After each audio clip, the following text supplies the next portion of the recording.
Here's a Yorkshire Childhood, Chapter 36, entitled Towards Paris. Josh stared wide-eyed out of the windows as the fields and homes sped by. He could tell he was in another country, and when they passed through the tunnel, he could hear his heart beating with the rattle of the train. "Don't worry," said Tom as the train darkened. Josh had never been on such a fancy-looking train before, and he relaxed into the soft seat. He couldn't wait to see the Eiffel Tower and all the sights and museums. Tom was feeling just as excited as Josh, but it was hard to tell as he studied his newspaper. Once again, the train was full of light and they sped towards Paris. "I can't believe we're doing this," said Josh excitedly. Then the train pulled into Gare du Nord, and they stepped onto the platform with their suitcases and their feet on French soil. Everything looked so different and beautiful. It was like being on another planet. The street names had romantic names and sounded like poems. "We need to find the hotel," said Tom as he struggled with the weight of his case. Luckily, after 10 minutes of wondering, they found it by accident. Even though neither one of them could speak French, they managed to make sure they were booked for the weekend.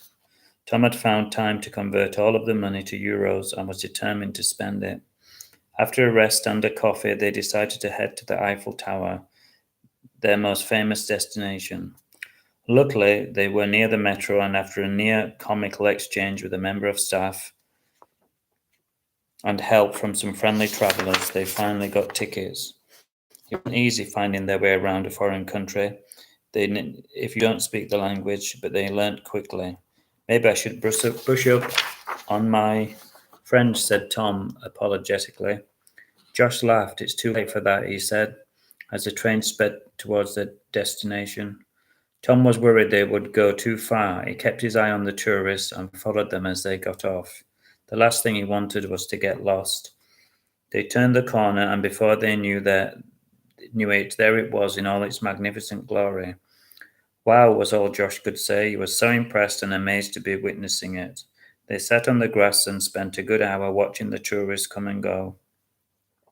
"We'll wait till the night time and see it lit up," said Tom.